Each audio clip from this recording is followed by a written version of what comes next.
The flag is raised. Okay, live from the Zuckerberg Memorial Socialist Media Farm, it's the Plutopia News Network's Battle of the Internet Stars.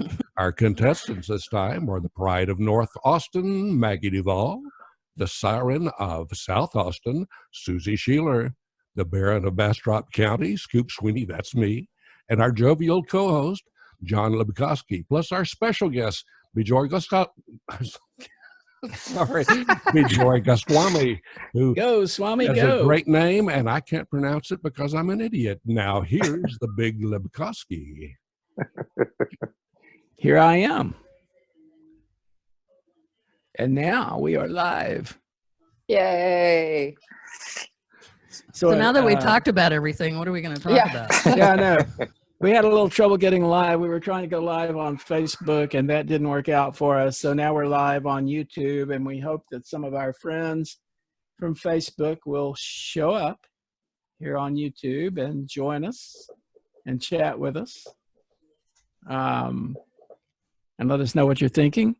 But meanwhile, we are all here tonight. Suzy Shelor, Maggie Duval, Scoop Sweeney, and I. And our special guest, my close friend, Bijoy Goswami. Bijoy and I have worked together on various projects, including Bootstrap Austin and Austin Exchange. And what else? What all did we work on? Community models, community model building, ATX equation, Bootstrap, of course. Some South by stuff we did back in the day, too. And you're somewhere between being an entrepreneur and being a philosopher and sage, right? That sounds like a lot of complex things. I guess I'm just on my Bijoying journey. Maybe that's the best way to say it. Picking up tools along the way. You are who you are. I'm trying to become who I am, I guess. Maybe that's it. So what have you been working on recently? Oh, it's been the most interesting thing, I think, has been this. First of all, when all of this struck, it became I really don't understand much about,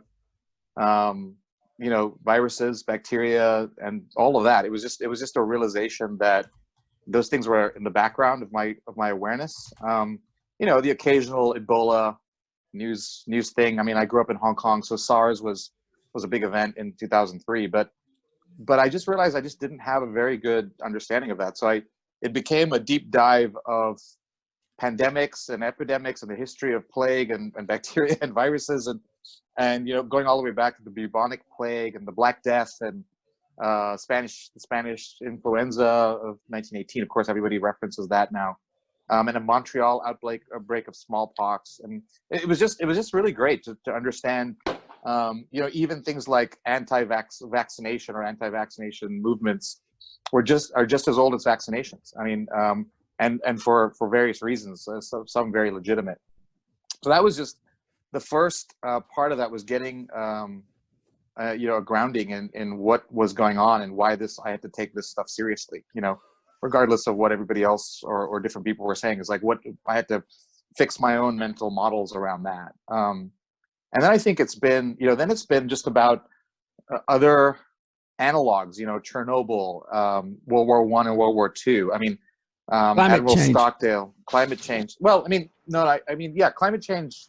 Yes, that goes back to the original point about that. That's something I've had good awareness about, but I think it was more just thinking about adverse times in human history and with individuals who've endured and gone through a really difficult time. So Admiral Stockdale was in a Korean prisoner of war camp for 8 years. Viktor Frankl is very famous, of course. Search for Meaning.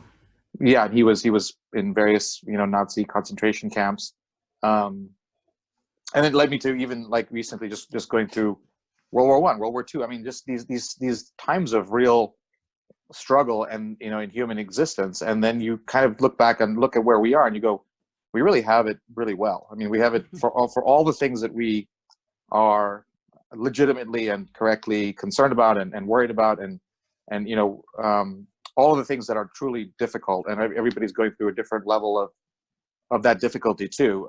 That in aggregate, we are going to come out of this. We are going to be able to, we endure from this. And actually, I think to your point about something like global warming, for example, it's potentially going to really cause us to become much more, take those things seriously, and so it's really cool that nature is there's no enemy, there's no other human being. I mean, yes, there's mishandling, there's all the political stuff that we can, of course, talk about. But I think in the core root of this is a virus. I mean, something that we all have to work together on, and these and other issues, right? I mean, I think it just sort of puts the relative scale in mind when you think about the things that I regularly complain about on my given daily routine before any of this.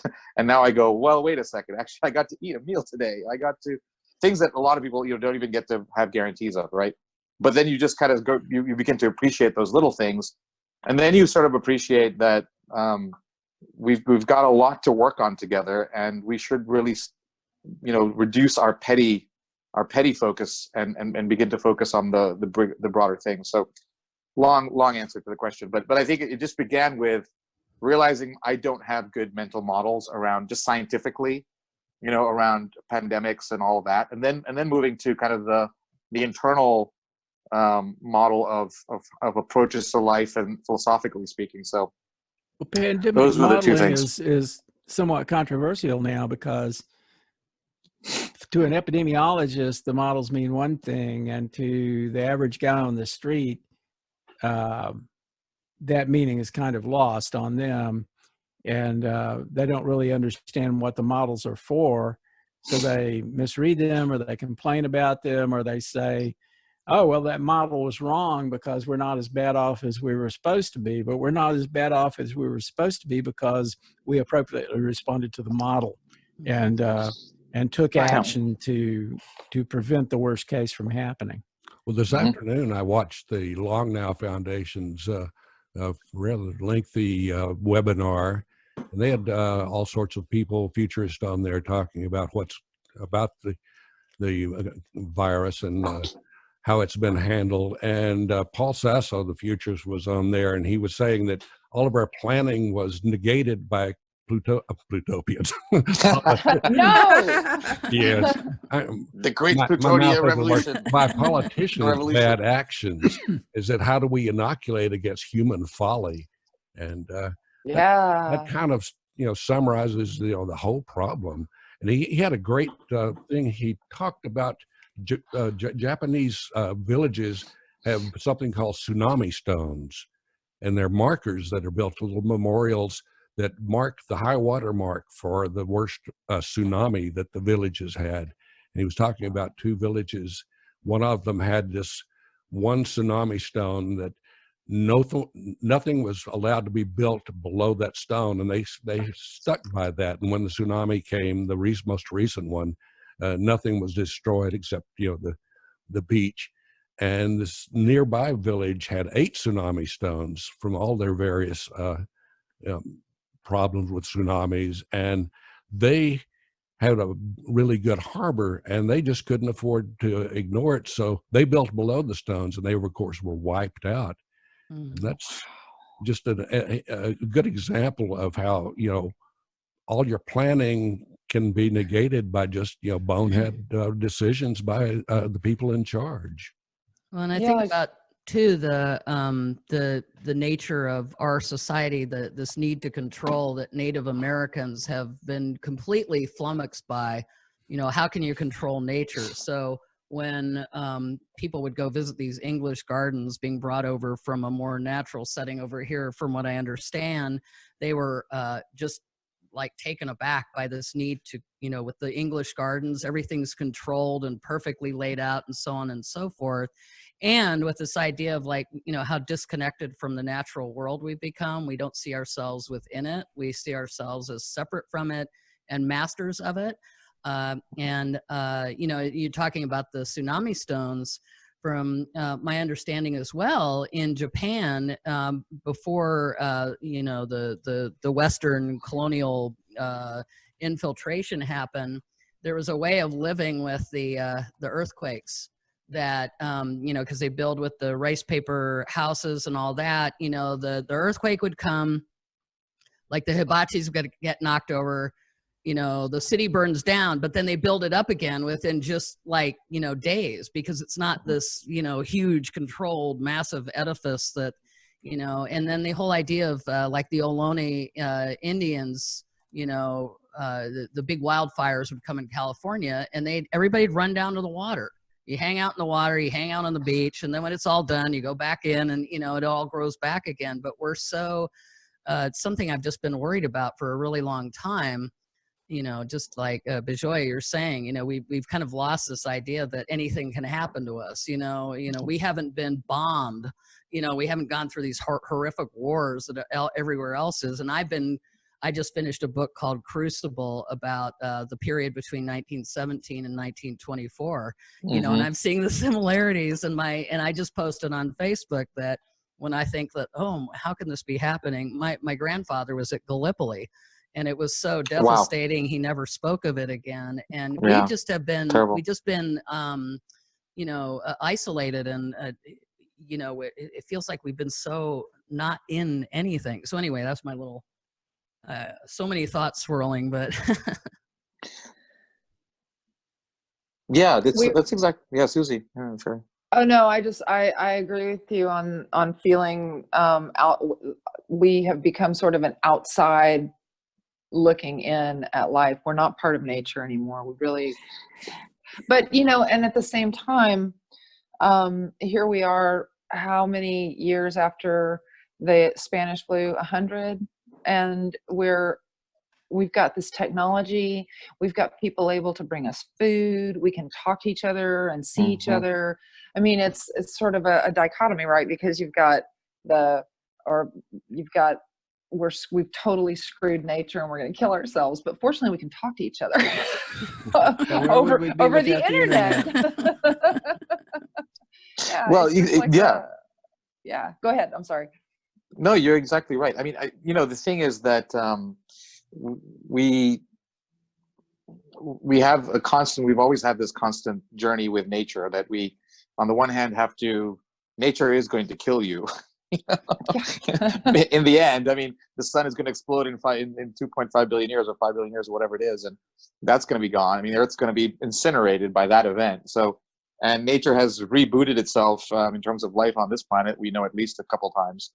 So nature is not some benign force. I mean, and at the same time, nature has all of this incredible balance and so on and so forth. And so somewhere in that intermediate, you know, is I think for me, the thing that is, you know,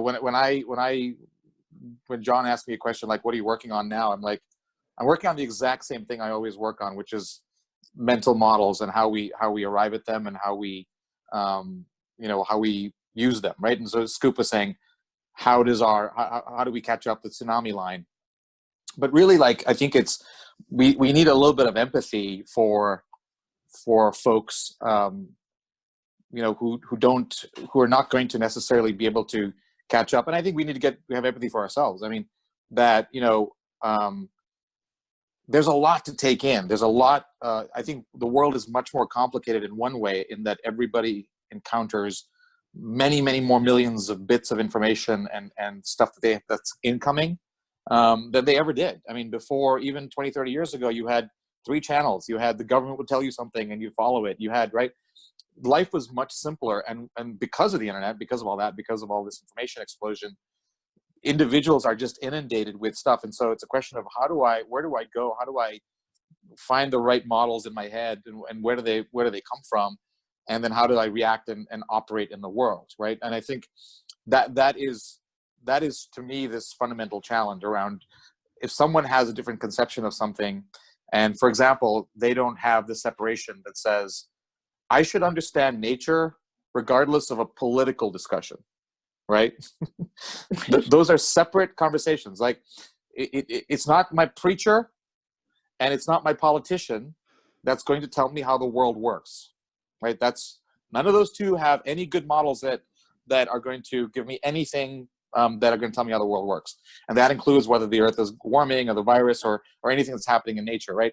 But you have to make a conscious decision in your mind that you are going to look at certain sources and ignore others, right? For a particular set of questions. But if you've never been given that, or you've never been trained in that, then it becomes really hard, right? So like, you know, the thing I have been thinking about is mental hygiene, right? We're talking about hygiene of our hands and washing and all of that, but mental hygiene is maybe the most important thing. And I in examining my own mental constructs over the years and my continuing mental constructs now that are, you know, that I laugh at today, 2 days from now, or a year or 10 years from now, I've got to keep thinking about what is coming into my mind, and am I curating that? Am I being very careful with that? Who am I interacting with? Because that's ultimately all going to affect not just my understanding, but my mood, what occupies my thoughts. I think one of the, you know, I was going through a little bit of a journey of, there's a really great series on Roger Ailes and Fox News, you know, and it's the loudest voice in the room is the book that this journalist wrote, and he's got a great YouTube video on that. And then they made the book, and then they made the series. And it was like, initially I was like, oh, this is the sort of right-wing con job, right? This is sort of like my if you understand the Fox News, it's sort of this con job of the right wing. But then I realized my own thinking was faulty. It's not the right-wing con job, it's the con job of the primal brain. Right? At the core, we have these 3 layers of brain that we have. We've got this primal brain that's the fight or flight, the sex, the you know, attack, kill, and that brain exists in everybody, right? And over millions of years, we got higher order brain functions, but that brain doesn't stop operating and doesn't stop its operation, and so it needs to be fed, right? I mean, sports and Vegas are ways of feeding that primal brain, to give it off roads and off ramps so that it doesn't become toxic to us. And, you know, just as we're becoming less violent, for example, as a species, like that's something we're actually tamping down that primal brain. So, but the primal brain is still there. And so a lot of people will go, oh yeah, you know, I want to have sex, and I should attack, I should kill. The primal brain says, yeah, absolutely. That's a part of who you are as a human being. And so we've got this deep billion-year evolutionary mechanism that's operating in our own brains that we have to decide what to do with, right? Some people are like, so what? I like to do it, so I'm going to do it. And other people are like, wait, you've got to think about that, right? And so just in that itself, like, evolution is not necessarily our friend, right? In terms of an enjoyable life or being nice to each other. I mean, it's got some of that, but it's got this massive aggression that's also built into, you know, how we've evolved, right? So there's like this, oh wow, I have mental models that come from evolution, from biology, even before society and parents and all these other things, that are causing me to be a certain way, right? And like, you know, I mean, a lot of people are focusing, and rightly so, on the response and Trump and everything else, but a while ago, sort of the thing for me was, you have to ignore, like, we have to ignore every single utterance that comes out of that person's mouth, as well as from the sources like Fox News. Fox News was never intended to be a news organization. It was meant to be entertainment for the conservative folks in America, right? That it's not a news organization. Well, arguably conservative anyway. I'm not sure that they're really conservative. Yeah, exactly. No, it's rural folks. It's a particular set of folks, right? But that's why I say the primal brain thing cuts us out of a bit of this left-right, because left-right is a kind of arbitrary political construct that we're using, when in fact, like, that's such a simplification of what's really going on, right? So I'm trying to get to something below that, but when Rupert Murdoch was creating basically a competitor to CNN, and I wanted to create this, Roger Ailes was brought on, and Roger Ailes' big thing was, because their initial strategy was, we're just going to do like all the other networks do, right? And he was like, no. We've got this whole group of Americans that are not getting what they want to hear. Let's give them what they want to hear, right? Not even educate them or help them with the right information. Let's just give them, let's feed the beast, right? And that's all that is. So now for me, like, and this was just like in the last few weeks that I finally got caught into this and got kind of caught up on that history of Fox News Roger Ailes. But it was a number of years ago, like a long time ago, that I absolutely fundamentally stopped watching anything that came out of Fox News, right? I didn't know any of this background, but it was initially it was like, oh, there's this news channel, that news channel. And then in my own mind, without knowing this background, I'm like, that stuff is just pollution. It's mental pollution. And it's not helping me. It's just stimulating my primal brain, right? It's that fear response. I mean, they're angry. They're always angry. They're always angry. always angry, right? And that's that primal brain.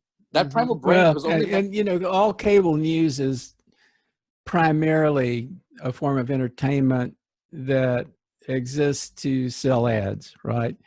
And we didn't necessarily have that before, because television news originally, when there were like 3 networks, didn't really make money.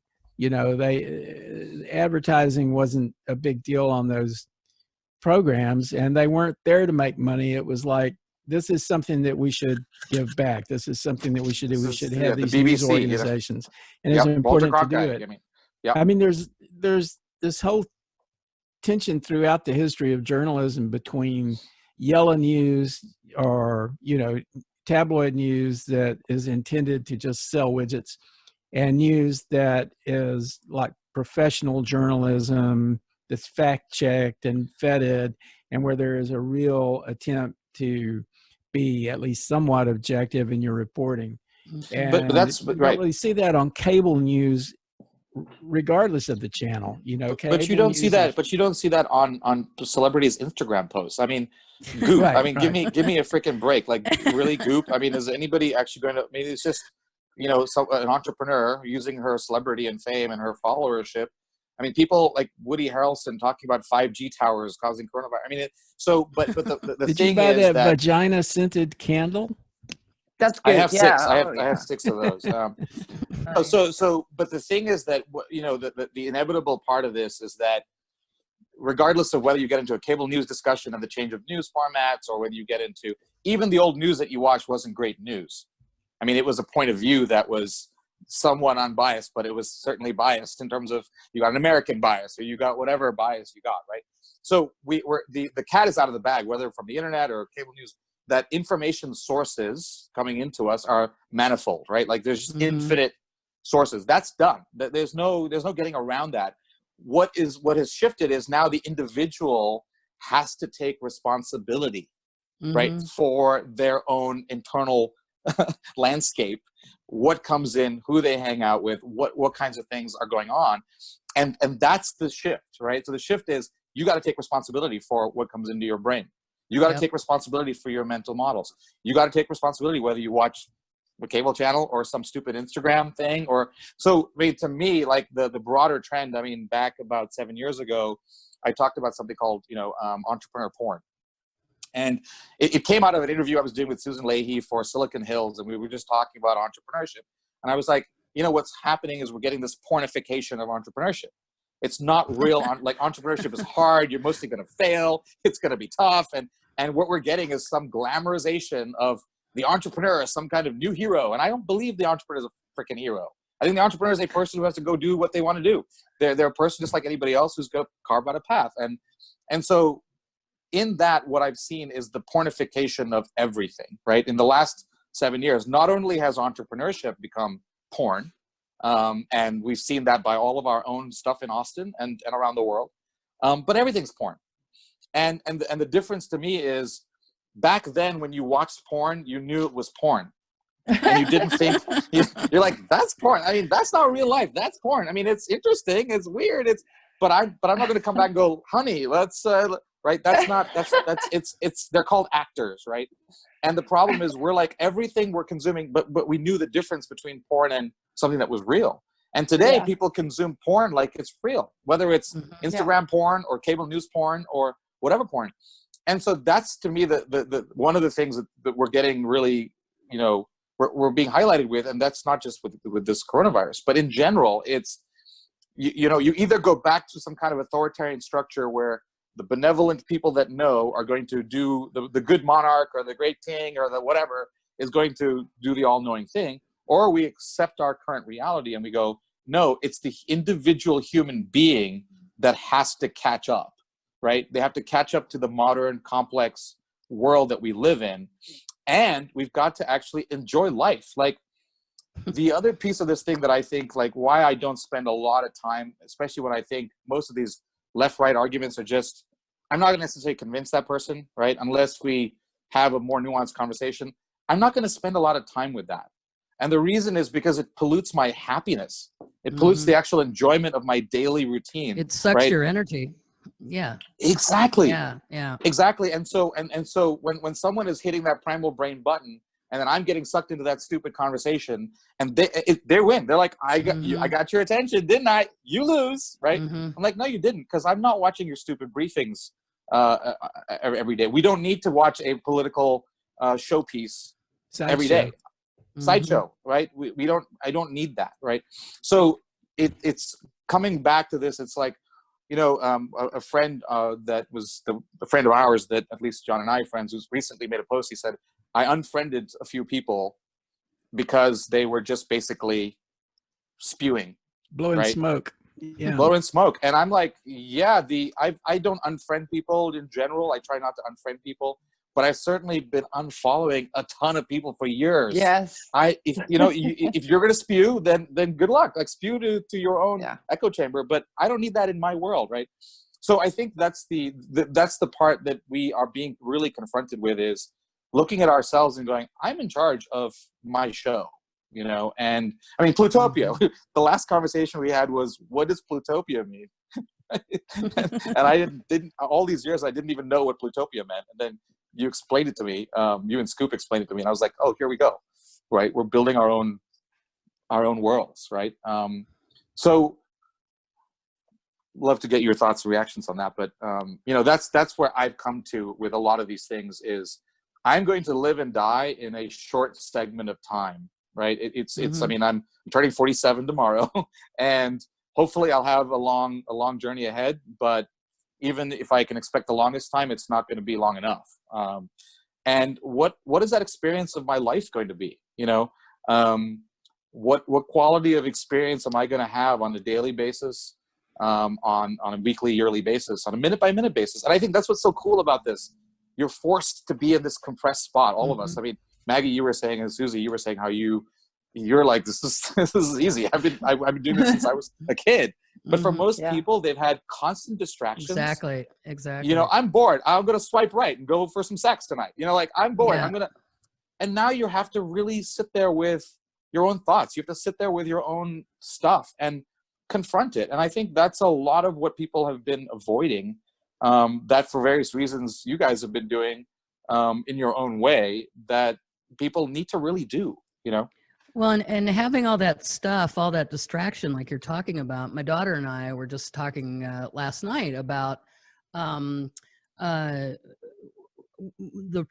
thing that she ran up against is when she was young, is that maybe because I had her, we live way out in the sticks, way in North Mountains of New Mexico, when she was young. So she had a lot of time and space to play outside, and sticks and trees and rocks were her toys, and so on and so forth. She had and still has a really vibrant imagination.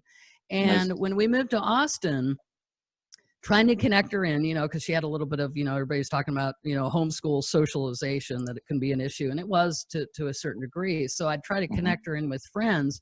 And a lot of the kids she met, this one young girl in particular, her family was from oil money.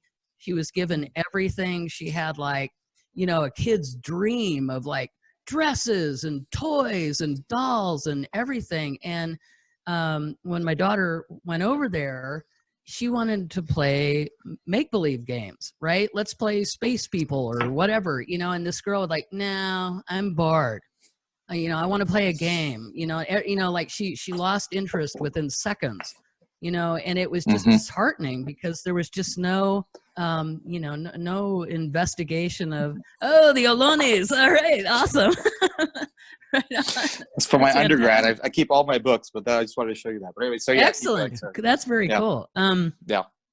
Yeah. So it, but yeah, like thinking about that. And then I think about too, I mentioned to people before, I've had lots and lots of death in my family. I've been around death a lot. I've you know, had to face my own mortality frequently, and you know, it's not like it's always a dance as humans when we go back and forth, and you know, we kind of contract in the fear, and then we expand, and we contract. You know, it's never a place you get to. It's just a constant thing, and you know, that's another thing. Yeah, just having, you know, rug pulled out from under you a lot, or death or whatever, you know, you start getting a little bit of resiliency or some, you know, so that, again, that's another thing I've been thinking about, you know, and when I think about what are some ways I can help people, you know, I'm thinking about that instead of watching the press conferences. I think about that, like, how can I best serve? Maybe, you know, this is stuff I could talk to people about, you know, like, I know this is terrifying for you, you know, like, you know, everything's been, you've had all these distractions. I have one of those too. So anyway, yeah. Well, but that's, you know, that's a lot of the denial of death, which is a, you know, a psychological phenomenon. Of course, like, even intuitively, it makes sense. We are animals that want to persist, right? Yes. And so a lot of the capitalists, all of the capitalist infrastructure and whatever resource mechanism you're using, like whether capitalism or peasant farming, is to avoid death and prolong life, right? But that tool becomes negative. It's a negative thing to actually confront death itself, right? Because you're literally always delaying the conversation. I can just eat more. I can have more. I can get some plastic surgery. I look young, and so you're actually just not accepting your inevitable death, right? And I think that's sort of on this spiritual journey, the journey that Joe Campbell called the journey of transformation, or whatever. It is about this acceptance of that fundamental reality. I was recently, you know, looking at the history of Starbucks, and I go back to these entrepreneurial stories because I like to kind of find out some of these hidden gems. And I was like, where did Starbucks get its name from? And it turns out that Starbucks got its name because the three original founders, not Howard Schultz, were fans of Moby Dick. And they wanted to call the company the Pequod, which was the ship that Moby Dick, you know, that's not Moby Dick, that Ahab and all the folks were on. And I guess somewhere along the way, someone said, you know, the ship gets destroyed by the whale at the end. So maybe you shouldn't name the company. Starbucks didn't do too well either. Bijoy, No, okay, so exactly. So then I was like, okay, so then they would say, well, Starbucks was the first officer, and there was a couple scenes where he drinks some coffee, so let's maybe put Starbucks. So they named the company Starbucks, and they were done, and they moved on from that. Well, then 15 years later, Howard Schultz, or a long time later, Howard Schultz comes from New York, and he convinces these guys to join the company, and he becomes, you know, he basically sets up, he joins Starbucks. Sorry? He's the empire builder. He builds it He's the into an builder, empire. but he had a very different idea. So basically, what started was they were originally selling these coffee beans, right? And Howard comes and joins the company. He goes to Milan, and he goes to a coffee shop, and he sees this incredible, you know, coffee shop experience of community and smell and everything else. So he comes back and says, "Hey, we got to do this." And the original founder is like, "No. We were doing what we're doing, and we're good. But we'll help you, and good luck, and, you know, start your own company." So he starts a company called Il Giornale, and Il Giornale was named after the Milanese newspaper, the Journal, where he got his inspiration. So he's, you know, and he starts this off. He goes and he makes these coffee shops. Meanwhile, the original founders of Starbucks get caught up with Peet's Coffee. Peet's, yes. Okay, so Pete is Alfred Pete is who taught them how to make coffee. And exactly. Right? You know this whole story, right? And they were helping Alfred Pete out. And meanwhile, they were flying back and forth to San Francisco and getting super consumed by that. So they decided, we just want to work on Pete's full time, and we're going to give up Starbucks. And that's when they offered it up for sale, and Howard Schultz bought Starbucks from them, renamed his company Starbucks, and that's the Starbucks Starbucks 2.0, if you like, right? Is the Starbucks the empire that you talked about, is what we today know as Starbucks, which was totally different than Starbucks 1.0, which the original founders had. Now, all of this is super interesting. And I'm like, okay, but Moby Dick, back to I really don't know. I mean, I know there's a whale. I know there's Ahab, and he has got this leg. And let me go back and look at Moby Dick. You know, it's a racist novel. The whale is white. Exactly. So there's like a couple of amazing movies of Moby Dick on Amazon Prime, one has Jean-Luc Picard as Ahab, and then the other one has Gregory Peck. Gregory Peck. Yeah. Gregory Peck. Yes, yes. That's Played the by one. John Huston. That's the one. That's the one. And so, yes, that is truly the one. And what's his name is the Citizen Kane is the priest who gives the sermon. Orson Welles. Orson Welles. Orson No. Welles is Yes. Yes. the priest who gives the sermon, and he uses the Jonah example of, he talks about Jonah and the whale before he sends them off. And the most amazing, so as the story is unfolding, I'm kind of getting caught up in the story. It's like, oh, so when Ahab mentions that they're not going to go after just whaling, they're going to kill Moby Dick, this particular whale, the only person who resists, the only person who disagrees with Ahab is Starbuck. Hey. And so Starbuck is like, this guy is freaking crazy. He's going to get us all killed. So he tries to convince everybody. He gets the other first officers. They won't do it. He's kind of like Mike Pence, huh? At one moment, yeah, no, I don't think as no, I think, yeah, well, Fauci. Fauci. Well, I always thought that they were named after the guy on Battlestar Galactica, the original one, but I've been informed now. well, there's always He was the named antecedent to Starbuck the, because of Moby Dick too. yes. Joy, Or she was. I mean, on one Battlestar Galactica, it's a woman. On another one, it's a guy. We knew a Starbuck. Remember that, John? Honoria. Oh yeah, Honoria Starbuck. Honoria Starbuck, yes, of course. We still know her. Great Well, Still know, actress. yes, we- that's right. Worked with her for a long time. She's cool. Yeah. Yeah. Joy, So the you- funny, you- the crazy thing with the Howard Schultz story is, so what happens in the last bit? Starbuck is like, I will have to kill Ahab, or he's going to get us all killed. So he's literally standing on the deck. Ahab's there, and Ahab gives the most important speech of the whole thing, and he says, I've been 40 years on these waters. I've been 40 years on this ocean, and I have learned nothing. I have learned nothing from what it was supposed to teach me. I don't even know what it was supposed to teach me, and all I can think is to kill the whale, right? And Starbuck is so sort of saddened by hearing the speech that his gun or his knife, he's unable to kill Ahab, and of course we know the end of the story. Now I come back to the original Starbucks, and I'm like, oh, wait a second, this is amazing. So here's Howard Schultz as Starbuck, right? There's Ahab and the rest of the ship going, we're going to go down this path. And in this case, he's like, I'm going to go this way. And he was able to go that way and change the direction of the ship. And so today's Starbucks is missing this apostrophe. Like Starbucks is actually Oh wow! It's like multiple Plural? Starbucks. Plural Starbucks. No. Apostrophe before the S. In other words, it's Starbucks company. It's Howard Schultz's company who he took over the ship from the original founders and made it his own. So it's Starbuck apostrophe S, right? By that token, Okay. Pete's Coffee is the white whale, right? Yeah, probably. And the yeah, original pizza. founders are Ahab, and they Yes. harpooned Pete's Coffee.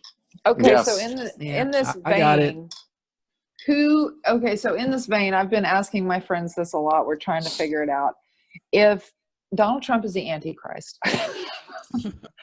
we're supposing he's the Antichrist. Who are the four apocalyptic horsemen?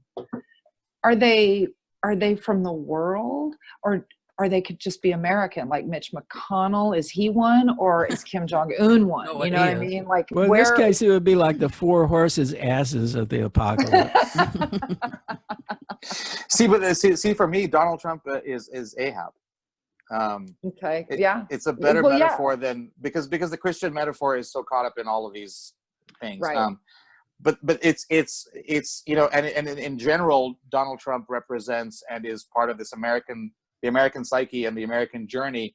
So if you think about the great novels of the 20th century in America, Moby Dick is considered the greatest novel of the 20th Yeah. century, and then F. Scott Fitzgerald and Gatsby are considered the Mhm. greatest novel, and both of them are the same story. I mean, Ahab Yeah. wants to fight. Gatsby thinks that money is going to save him, right? The green light. Mhm. He thinks that his pursuit of wealth is going to save him, and in fact, it kills him. And that's the cautionary tale of American capitalism. Capitalism is this incredibly powerful, beautiful tool that we've created that actually has alleviated more suffering in human existence than any other tool we've come up with. But it has a limit. It can't save you from the spiritual, the inner journey, right? And Ahab, so the whale in Ahab's story, the whale represents nature, the power, the force of nature, and what all of that it's in charge, right? We're not in charge. Well, you guys have been saying, it's like, we're not in charge of nature. We have to understand how to come into accommodation with nature. And that was Melville's whole point, was if we misunderstand our job in this life, then we will be killed by the thing, right? Yeah, I And mean, a what lot you're of what's- talking about is these guys are all like the dog that are chasing the car. They never catch the car. The car runs them over. Right? Yeah, I mean, it's failing to apprehend the real insight of life. Like the thing that's really sad about someone like Donald Trump, for example, as a human being, not as a politician, is he has no empathy for other people. Mhm. He has no care about other people's journey. He has no, and of all the people in the world who should, it's this guy who's been given nothing but, you know, all the good things from life. So, but actually, in that way, I have empathy for him. Right. Well, I think he's in terrible pain and he doesn't even realize it. Exactly. You know, because his pain is so persistent, he doesn't even acknowledge it as pain. Yes. All he can think about is Screams. killing the whale. All he can think about is killing the whale, and everything in his view that attacks him is the whale. Right. And in this case, the whale is Stormy Daniels, right? No. The whale is just life itself. He's it. angry at life because he's going to die in 5, 10, 15 years. He'll be dead. Like he doesn't like that fact, right? Everything that he does to the hair and the thing, the white, the paint, the denial of death. That's it. You came back around to that.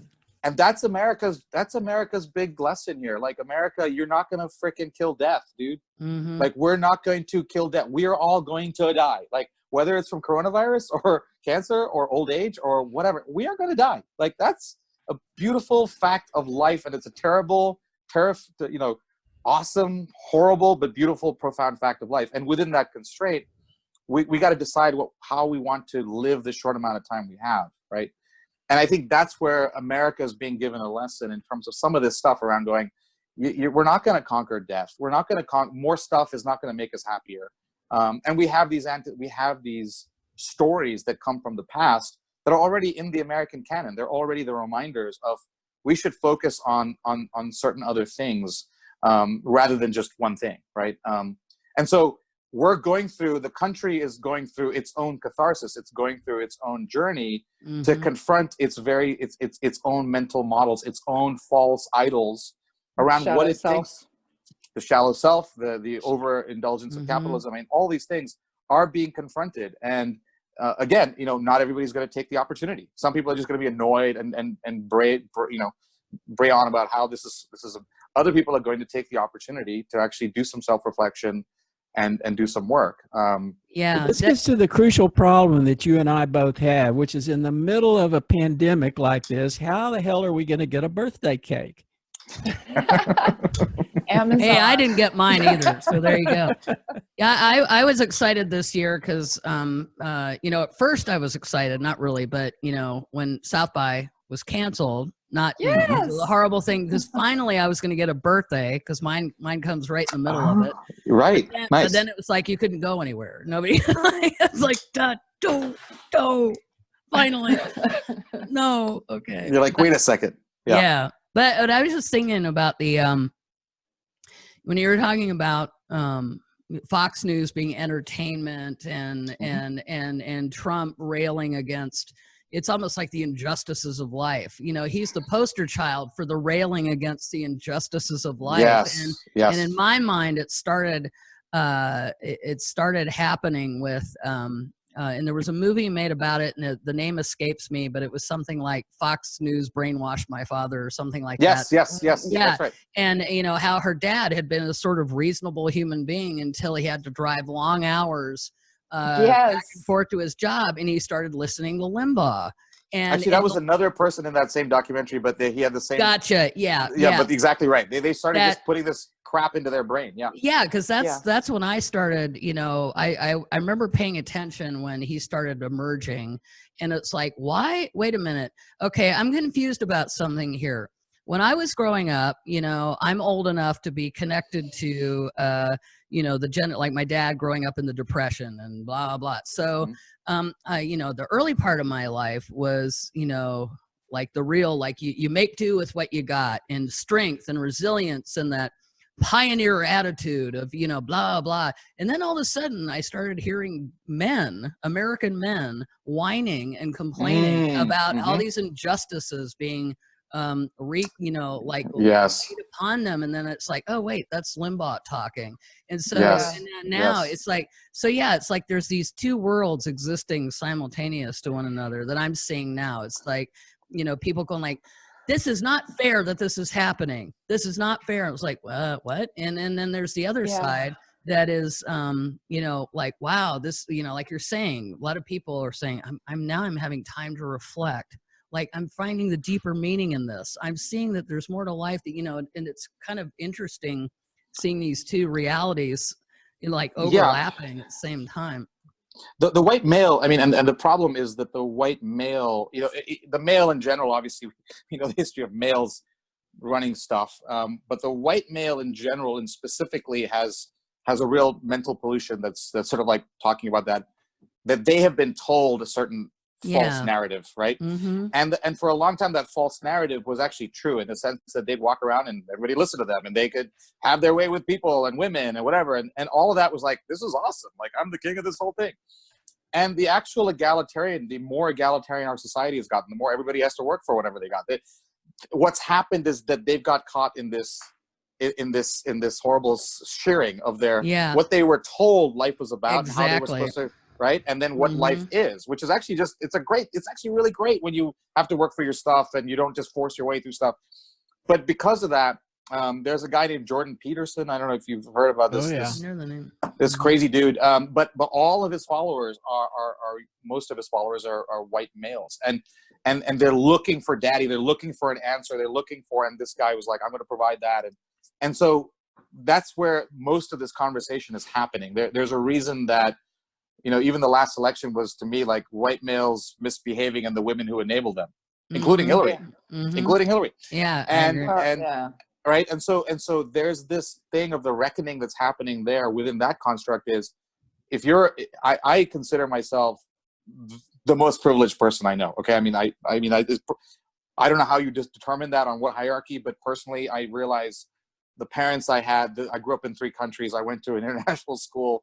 I got to go to. I mean, so I am truly what I consider the most privileged person I know. But when people don't understand their own privilege, or the way that privilege is destroying them, right? Like getting stuff that you didn't earn is one of the most destructive things you can get in your life. Getting money that you didn't earn is one of the worst things that can happen to you psychologically, right? Walking around thinking you're the best at everything without having to work on it, that is incredibly destructive to you because you actually suck, and you're not gonna actually get better at anything, right? So we are going through this long journey that, I mean, you can call it the last 40 or 50 years, but it's really a bigger journey that comes back to, I mean, we're thinking about my Founders Day, but it comes back to the founding of this country, where a small number of privileged dudes set in motion, actually, this grand process by which everybody could show up to the party, even though they were the only ones that were in the party. But they created a process which was unprecedented in the history of any country in the world, where they said we should have a process by which everybody can show up and participate. There was never in the history of the world any person of power who said, oh, let me give you power, everyone else give you a process by which you can claim power, right? That's never been the case. Well, and so it's where there's some exclusion though, right? I mean, initially all the Huge. white guys can show up, and then it opens up a little more and a little more and a little more. And now they're rethinking it. Now they're saying, why did we give women the vote? Yeah, why did we give black people the vote? But I don't think. How can we exclude these people? Well, we can take their votes away from them by this thing that's called voter suppression. Yeah, but it's ultimately folly, right? So it's sort of like when September 11th happened, however long ago it was now, so a while ago, 2001. I was like, when people were like terrorism, I'm like, no, this is the last gasp of that particular movement. This is not the first in a battle. This is the end of a battle. In other words, as a last hurrah, I'm going to put planes and destroy buildings. Okay, that was not the act of a person who had great strength. That was an act of great weakness. And that entire movement, all of that which is consuming the whole Islamic world. It wasn't even a battle with us. It was an internal battle of which Islam is the right Islam, right? So in the same way, to me, like this is very similar. This is the last throw, the last hurrah of like a pussy grabbing, and I get to have my way, right? And it's like, okay. I mean, do you really want to have your way? Is that really fun? I mean, so like, it's difficult to kind of step back from it all because we're experiencing it, and it's a brutal mirror, right? It's a brutal mirror to ourselves, like to our own journey, what we've all enabled, what we have, what we've created. We've all sort of in different fashions created this, but it is an opportunity for self-transformation. And the hard thing for me in all of this is that I'm not responsible for your transformation, right? I can't make you learn science. I can't make you go on a internal journey and read books like Maggie's talking about. I can't make you. I can only say, hey, this is what I'm doing for my journey, and it's serving me well. It's creating a beautiful experience of life for me, and I'm doing my best in this whole experience. Maybe you want to participate, but if you want to go to death, if you want to ahab it, then ahab it. I mean, if that's what you want to do, it's a new hashtag. That's a new hashtag. Right? I mean, that's addiction. I mean, yeah, that's addiction, right? Think about people who are addicted that you've had in your lives, and they go through addiction. And when are they going to get off the damn train? It's only up to them. Either they're going to be killed by the drug that they're overtaking, or they're going to, at some point that's totally personal to them, they're going to say, this isn't serving me. Like, why am I angry all the fucking time? Like, I'm like, dude, you're sitting there with angry thoughts. How is that helping you in your life, right? To your point about that story with the dad, they just changed his inputs, right? The wife and everybody else changed the inputs. He wasn't watching Fox News, and he returned back to the last 2 years of his life. The last 2 years of his life were spent at least in a measure of joy and happiness and like back to his old self. It's like the person who's losing, I think about all these characters like who go on TV and they spout this venom. I'm like, you're polluting your own experience of life. Absolutely. Like, and if you're doing a con job, then it's even worse because you know you're a liar, and you're taking other people down a shitty road because you're making money. Yeah. What kind of prostitute are you? Yeah. So it's like, I mean, I think the a lot of this, I mean, and the election of Trump, and then now what's going on here, these are moments, right? These are moments of confrontation. And it's always a question of, when do I want to have that confrontation with myself? And with a lot of things, like with viruses, like in Montreal, I was talking about 1885. There was a smallpox pandemic, and they knew what they needed to do. They needed to shut the place down, but they kept not doing it. So what happened? The pandemic went on for an entire year. Right? So we don't want to accept sort of the work we have to do. We don't want to accept reality, nature, the brutality of life. We don't want to accept all these things. But on the other side of that acceptance is actually, if you take the Christ metaphor, right, not as a literal story, but as a story of like something has to die in order for something else to arise, right? That the minute you let something die, an old concept, a shitty racist thing, a sexist notion, whatever stupid mental model that's been holding you back, and you replace it with something better, like life gets better. Like it's I have more love, I have more empathy, I have more enjoyment, I have more, for me, being forced to live in multiple countries in my life caused me to realize I'm not Indian or Chinese or I'm a human fucking being, and I love all my fellow human beings. We are in this together. Every human being that's created something that I get to benefit from, I don't care their race or gender or whatever. I'm like, thank you for doing that, dude. It was awesome, If you talk about people changing, if all you have to do is look at the timeline of Donald Trump pre-politics. He was the happy investment guy and millionaire and playboy. Party dude. And yes. Each of his various political stages progressed or regressed, depending on how you look at it. He just looks worse and worse. He's older, he's fatter, and his mannerisms when he speaks, he used to be just happy-go-lucky. Hey, I'm rich, I'm getting laid. Whoa. That's right. And now that's right. It's just that bitter look on his face. Every single word is like he's so mad. spit out. Yeah, and he was conned, right? He got conned. Like he got conned. Yeah. And now he's living in the fact that he got conned. He spent all of his life on a con. And How now long has he's it like, been since he's golfed?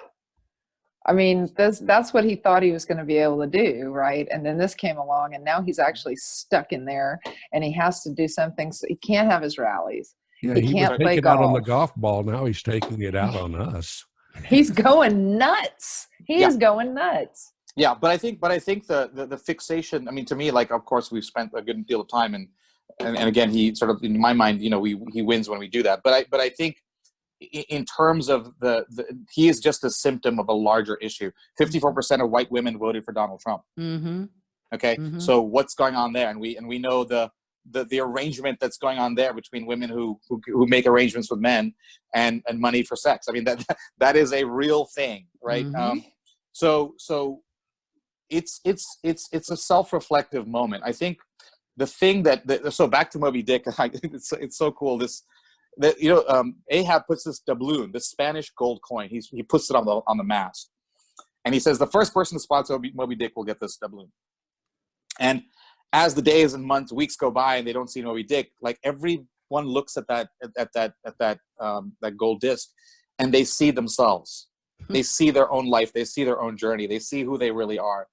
And that's what this is all about. I mean, to me, like, when you have a bad relationship and you go, that person was like that and they did that, and all of that is true, but it's a total fucking waste of time. Excuse my French. Yeah. Because it's just wasted energy. You're delaying your own self-transformation. Why did you get involved with that person? What did you like, and what shadow side of yourself were they showing you that you did not want?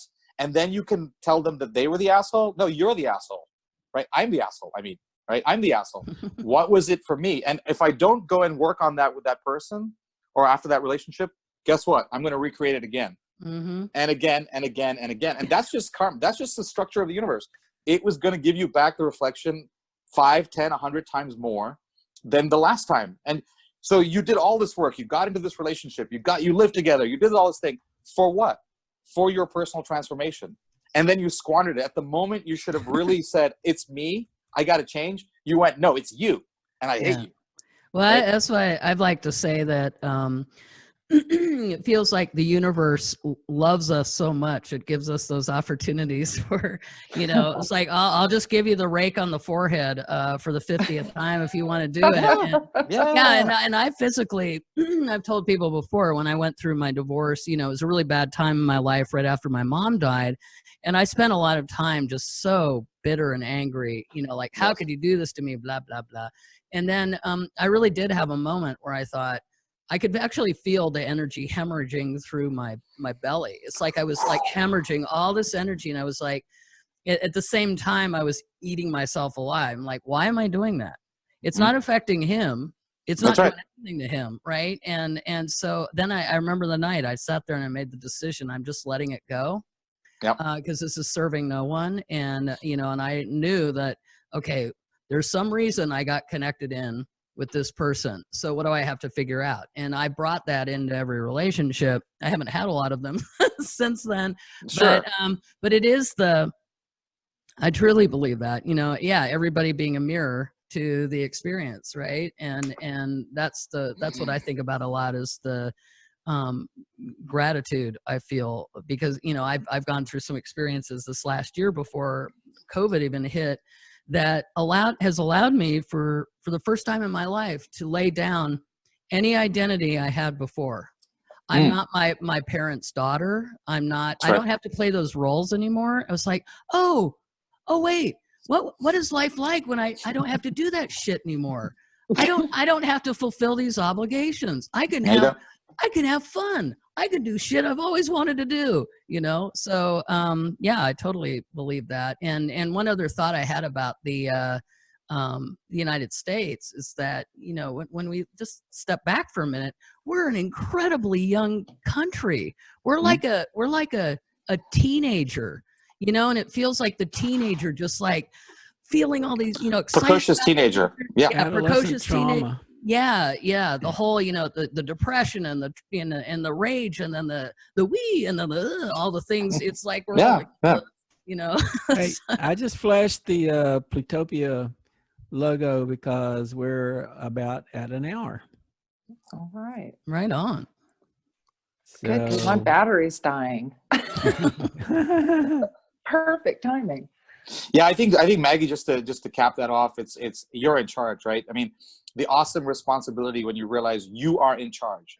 You can't blame mom, you can't blame dad, you can't blame society, you can't even blame freaking biology, because we understand biology. We understand what it's doing to us. We understand. So You we can't are in charge. blame the World Health Organization either. You can't. No, you can't.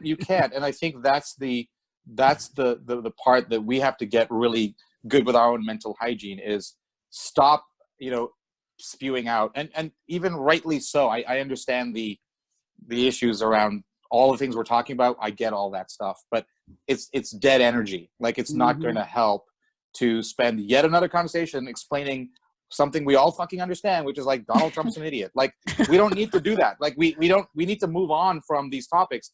And if you're fixating on that topic, then what is it telling you about yourself, right? About your own journey and what you need to work on.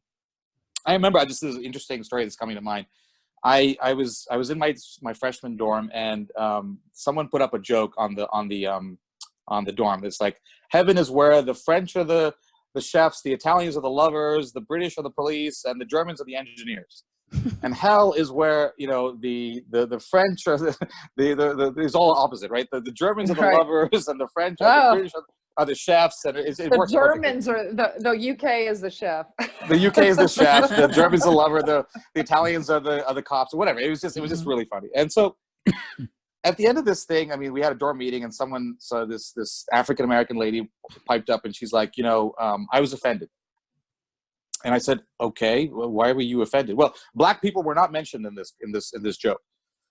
So I go, okay, hold on a second. This joke has nothing to do with black people. It has to do with tropes about countries and national identity. It has nothing to do with race. And so, And there are black French people. I mean, exactly. I mean, just the absurdity of it was just, I'm like, I'm sorry. I just said, I'm sorry, but I think, I mean, I want to be careful, but I think this was not a joke about black people or white people. This was a joke about countries.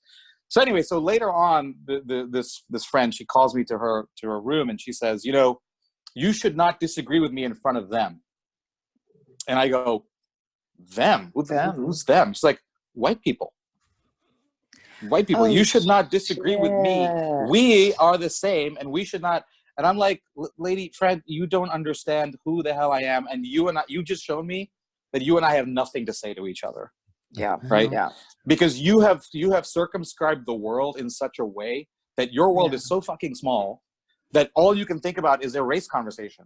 And there's a much bigger conversation out there that's happening. It's much more layered and more interesting than that, right? And I'm not going to say white people are somehow the oppressors. Really? Every white person is privileged? Give me a freaking break. There's so many Caucasian people in this world who are incredibly unprivileged and who are suffering right now as we speak, right? So I just like to be really, really careful with the way that I think, and the way that I categorize, and the way that I dehumanize other people, right? I don't like to think about people. I do think about the journey that poor Donald Trump is on, and the journey that he is foisting on everybody else, but everybody else wants that journey, and they want that journey. And I feel empathy for Not people. everybody else. No, everybody else. Everybody else. This is what I'm saying to you. Like, structurally, it's one of those things where you kind of go, oh, if this whole thing is a many-sided mirror that's reflecting back to me, I have to get something out of it, right? I have to get something out of it for my own transformation. There is a reality that we have to accept. Like, we all participate in democracy, and democracy, the democratic process, rightly or wrongly, and yes, we can improve it in electoral college, brought somebody into this place, which is a reflection of some of or all of the American journey, right? And our participation could be not participating, choosing not to participate, which That's is, right. I kind of blame my generation Yeah, a little bit for this, because we lived in what we considered really kind of salad days. We thought the only way was up in That's the right. 80s and 90s. And I wasn't out there fighting for my rights. I mean, I had it good, I thought, until I came out. And then I came out and I was like, oh shit. Yeah. Yes. I should have been doing this the whole time. Yes. I mean, the number of people, like for me, when I became a U.S. citizen, the things the Star Spangled Banner. I was beginning this up in the beginning, but it was like they ask you these 100 questions, and one of them is who wrote the Star Spangled Banner, and it's Francis Scott Key. And of course, I'm like, oh, when was that, and how was that? It was Battle of Baltimore, and he was taken to this ship and kept as a prisoner by the British admiral. Fort McHenry. Fort McHenry, exactly. And so Francis Scott is like looking through the porthole, and he's got time on his hand. He's stuck at the hold, so he like starts writing this poem, and so of course I'm reading the actual text of the Star Spangled Banner, and then I'm like, oh, this is weird. Oh, say, can you see by the dawn's early light what so proudly we hailed it? Okay, wait, what? Question mark. Okay, the first 4 lines. Can you see the flag? The first 4 lines are just a long-winded way of saying, can you see the flag? Okay, I gotcha. Can you see the flag? Whose broad stripes and bright stars to the perilous flight clear the ramparts were so gallantly streaming. Okay. And the rocket's red glare, the bombs burst in the air, give proof that night that our flag was still there. Okay, the flag was there. Okay, you can see the flag. And then the last 2 lines. Oh, say, does that Star Spangled Banner yet wave over the land of the free and the home of the brave? Question mark. And That's I'm like, good one. Yeah. Where I'm was, like, wait. It's not. It's home of the brave. It's not home of the brave. And so I'm like, this is the most incredible thing I've ever seen. A national anthem that begins and ends in a question, right? Right? Because what the hell did Ben Franklin say? A republic if you can keep it, right? How many people didn't show up to vote in Wisconsin and Michigan because they thought Hillary was going to, and now we're stuck. That's what this is about, right? It's not about your arguments. In the end, the arguments don't matter. Go out and vote. And then those people get to do what they do for the brief period of time that they're in there, and then go vote. Show up to your own democracy, right? And you see places where, for example, Taiwan, you've got 90% of democratic participation. Why? Because they had a dictatorship until the mid-'80s.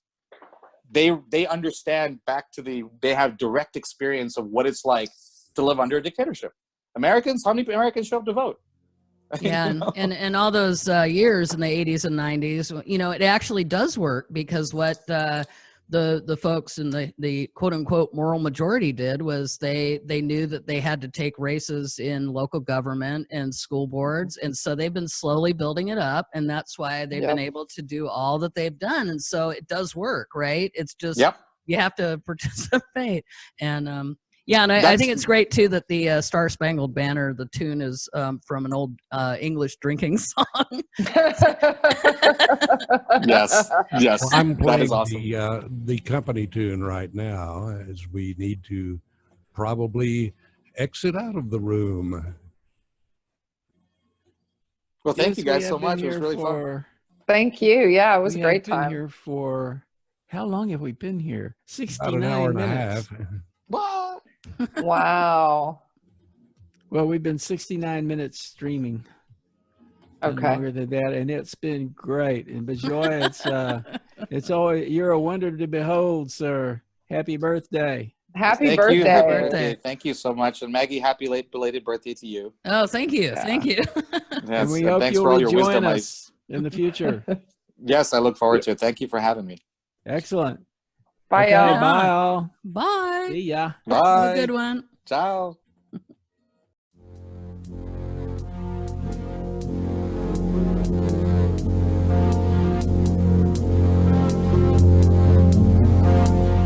You can stay in touch with Plutopia at plutopia.io. On Facebook, look for @Plutopia News. On Twitter, it's @Plutopia. With John Lebkowsky, I'm Scoop Sweeney. This is the Plutopia News Network, 20 minutes into the future.